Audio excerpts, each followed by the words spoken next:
Guys, dumating na yung araw na pinakakinakatakutan ko. Nag-check engine yung Subaru natin. Fuck! Ito yung kinakatakutan ko guys kasi number 1, wala naman akong alam sa Subaru. Number 2, wala akong kilalang gumagawa ng Subaru. Number 3, wala akong tropa na makakapag-recommend kung anong dapat kong gawin kapag nag-check engine. Number 3, hindi ko alam anong number na tayo pero pinakinakatakutan ko dito guys is yung gastos kasi syempre Subaru to. Para sa mga hindi nakakaalam, nagsimula tayong sasakyan natin sa isang 1989 na Toyota Corolla. Carb type, sobrang simple. Manual windows, manual steering, power steering, manual, lahat manual. Walang ka-technology sa sasakyan. Ngayon, nandito na tayo sa part natin kung saan sinusubukan natin mag-try ng mga iba-ibang sasakyan para ma-share ko sa inyo yung experience. And ngayon, fuck! Nag-check engine na yung Subaru natin.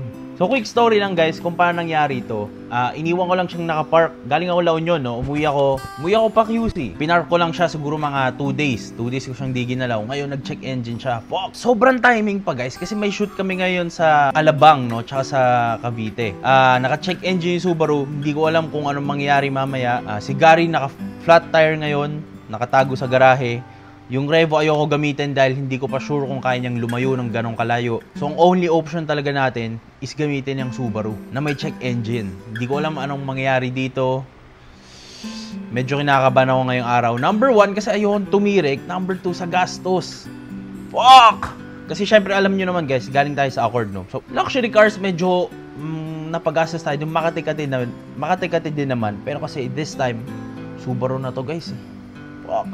Alam nyo ba guys na sobrang sela ng Subaru? Kasi syempre nag-search din naman ako ano yung mga posibleng cost kapag nag-check engine ng isang Subaru.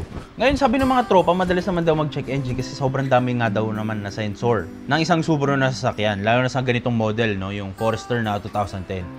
At syempre nag-search ako and sobrang, pag sinearch nyo, kahit pwede nyo i-search ngayon, sobrang daming lalabas na issue na kapag hindi mo nalagay yung gas cap mo, mag-check engine siya. Yung tangke, di ba papagas ka, yung takip doon iikutin. Hindi mo nabalik ng masikip or naiwan mo, hindi na mo nakabit for some reason, mag-check engine yung sasakyan mo. Ganun siya kaselan. So ako syempre tinry ko na yun, pero wala naman nangyari.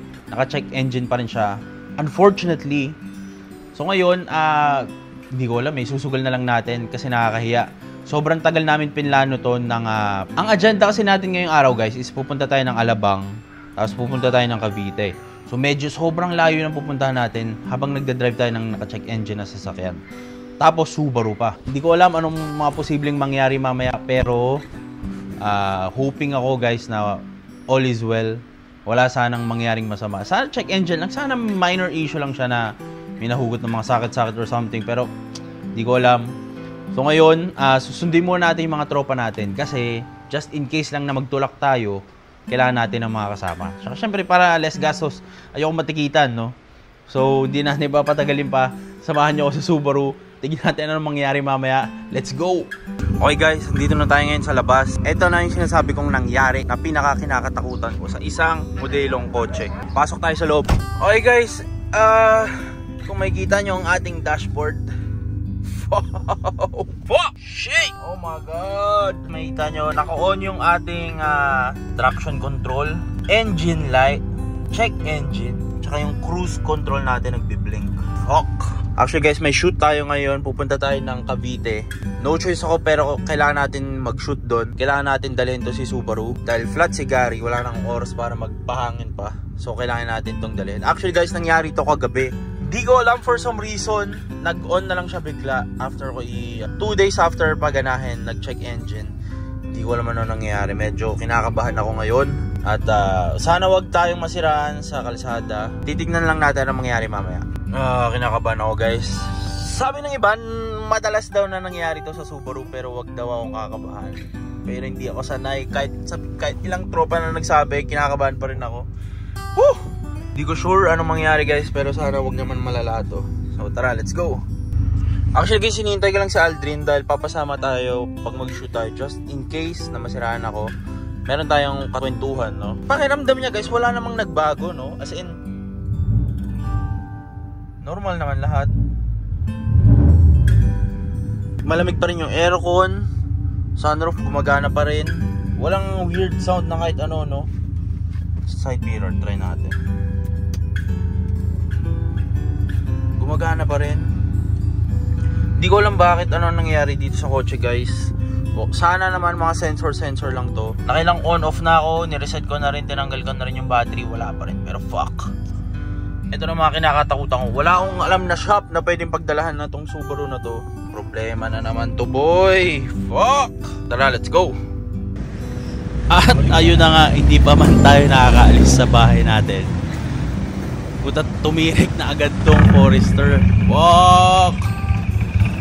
Anong nangyari sa kanya, guys? Naglolo ko yung minor niya, tapos kapag in-start mo siya mag-uusok. Sobrang baba ng minor nito. Ang weird lang kasi yung nag-uusok lang, yung left side ng tambucho natin. Dual pipe to, guys, take note. Pero yung left side lang yung nag-uusok. Hanggang sa diniretso na namin. At tayo na nga, pucha, tumirik na sa gitna ng EDSA to, boy. Tingnan natin ang mga susunod na mangyayari. Dito naman, nag-start naman na siya, guys, no? Pero sobrang baba ng minor.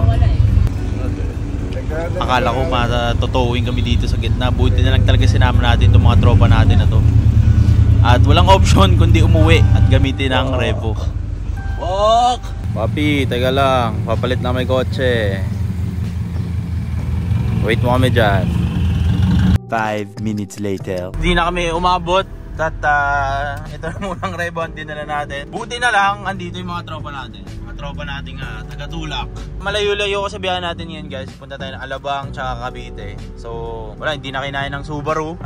Umuwi na siya mag-isa, no? Ito lang muna natin dadalhin natin. And para malaman din natin kung may sira ba to. Nagpagas na ako, guys, actually 1,000. So kinumpit ko na kung ilan yung pwede nating matravel. Dahil nga sira yung kanyang gas floater. Baka natin ang mga kaganapan later. Bago natin ituloy ang ating video, gusto ko muna i-share sa inyo na favorite nating betting site which is ang 1xBet is doing improve na ngayon 2024. So ngayon 2024, dahil nga meron na silang sariling application sa phone, syempre mas madali na mag-cash in and mag-cash out. At syempre mag-deposit para makapag-bet tayo. So paano nga ba i-download yung 1xBet? Search nyo lang sa Play Store or sa App Store. Android or iPhone, meron niyang application sa phone. So punta lang kayo sa App Store or sa Play Store nyo, search nyo lang dyan 1xBet, tapos lalabas yung window na yan. Share ko lang sa inyo, guys, dati kasi wala silang application sa phone. So ngayon, syempre mas madali na. And syempre, mas reliable to kasi hindi na kayo mag-click ng kung ano-ano pang link. Anyway, meron tayong voucher para makatanggap kayo ng $100 from 1xBet. And from me, no? So papakita ko mamaya kung paano nyo malalagay yung voucher natin. Lalagay nyo lang Rich Potato, tapos makukuha nyo yung $100 na voucher na parang panimula kung tawagin. So first deposit nyo, lagay nyo yung voucher na Rich Potato, tapos makukuha nyo yung $100 na yun. Anyway, kapag na-download nyo yung application na 1xBet, mapupunta kayo sa page na to. So tara! So napakadali lang mag-register dito, guys. Siyempre click nyo lang yung green sa taas, register. Tapos ako dito may lalagay yung phone number mo. Ito rin yung gagamitin mo pang login mo. Tapos dito nyo magagamit yung Rich Potato na code. Siyempre $100 yan, guys, na bonus. Di yan pesos, dollars yan. So napakadali lang mag-register, makakapag-bet ka na agad. So siyempre kailangan mo maglagay muna ng pera para makapag-bet ka dito sa betting site. Kaya siya betting site, diba? So maganda sa betting site na to, sobrang daming laro. Siyempre meron ditong football kung fan ka ni Messi o ni Ronaldo, tennis, meron din. At syempre, yung paborito ng Pinoy, hindi mawawala talaga dyan yung basketball. Pwede ka tumaya dito, NBA, PBA, at kung ano-anong liga pa. Yun ang maganda dito sa 1xBet, sobrang daming varieties ng mga laro. Sobrang user-friendly ng app na to, so hindi ka talaga malilito, hindi ka maliligaw. Subukan nyo na tong 1xBet, wala namang masama sa pag nagtatry. Alay mo, kayo na yung susunod na swerte. Dito na kami ngayon sa NLEX area. So far, wala naman nagiging problema, no? Steady lang, guys, sa 80. At ba kung anong pumutok, no? Pero tol, wala talagang problema to. Ito nga sabi ko, lamig ng aircon, tol. Oh, hindi pa nakatutok sa akin. Ito sabi ko dito, no? Kapag ka ito nakauwi ng QC, papunta kami Alabang, pupunta kami mami ng Cavite. Pag to nakauwi ng QC nang walang problema, makakaabot na kayo dyan. Sipin mong init ng araw ngayon, tol. Nasa, ito, 907. Wala kasi itong guys, outside temp. Pero mainit ngayon kasi oras ngayon, 9 o'clock ng umaga. Pero so far, so good, tol. Kamusta dyan? Malamig ba aircon natin? Malamig. Dyan sa likod, pre. Kamusta sa likod? Pinatay na nga eh. Namumutla na yung labi niya kanina ni Angelo eh. All goods, tol. Hindi ko alam kung accurate ba tong gas gauge na to. Medyo umangat siya, no? Pero parang hindi ito yung 1,000 na pinakabit ko, pinakarga ko. Pero, no problem. Mamaya update ko kayo nung magiging sira nito. Tignan natin. Huwag naman. Kundi kung aabot lang pala. Kung aabot. Tignan natin kung aabot na doon. First stop. Check. Zero problems para kay RR natin. Dito na tayo ngayon guys sa Alabang area. Hype na init to. Okay. Ito yung shoot natin. Tara, punta tayo doon. Tara. Ito yung mga shoot natin, oh. Siyempre, Pajero Day ulit ngayon. Ngayon naman, papakita natin ang difference ng pinagkaiba ng different builds ng mga Pajero. Ito yung shoot natin guys. Ganda na itong mga Pajero na ito. Uy! Grabe ito, sir, oh. Nakakasilaw, teka. Nakakasilaw. Wow. Okay, so hey guys, what's up? This is Jano Mac at si Mayor Ed, si Mosing Mayor Ed. Sisimula lang kami ng quick preview lang between two specific builds sa Pajero. So personal take, parehas to. So sa mga purists out there, meron kami talaga mga specs that we can't fill in. So meron dito medyo halo ng off-road, Japan, overland, US, whatnot. So ito, this is gonna be like a basic overview of our personal take sa Pajero. So let's start with Mosing. Ano ba yung dala mo dyan ngayon? Okay, good morning everyone. Ito yung sa akin is personal touch naman lahat. Wala na akong sinunod na team before Euro pero nung nag-start ako sa paglagay ng mag, which is itong yung Jaos at saka yung skid plate, dyan na ako nag-start na sabi ko, yan.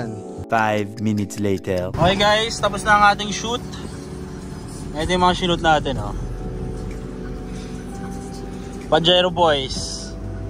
Shoutout sa mga matitigas nating mga tropa. Next stop, 80 back. Wala pa rin problema ang ating Toyota Revo. All goods pa rin.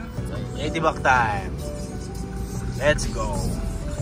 Kasi ito yung pinakamura na gagawin mo para makapag B-Series ka. So kung gusto niyo mag B-Series, pinakatipid, B20 na black, B16, B18 na head. Kasi ang ganda ng ipapakita niya sa'yo dahil tatakpan niya to eh. Kasi pag nag-EF ka, open to. Pag nag-EFI ka, hindi tulad ni AG madali. So ito, kailangan mo ng gauge, fuel tank, kailangan mo ng wire harness. So talagang ito, pag nag-EFI ka, talagang mapapalaban ka sa EFI. Okay guys, tapos na ang ating shoot para ngayong araw. Oras ngayon, 4:57. Pagod na out. Dami nating shoot ngayong araw. 3. Dito tayo ngayon sa Cavite, Imus area. Ayan, kung familiar kayo dito guys, dito tayo ngayon. Ngayon, ito na yung last test para kay Revo natin. Wala pa namang issue. So far, walang issue. Walang tirek, walang tagas, walang hard starting, walang weird sound. Ngayon, sana umabot tayo ng QC. Pag ito talaga umabot ng QC, tapos na ang problema ng Revo natin. Okay? Update ko kayo mamaya kung ano mangyayari. Let's go!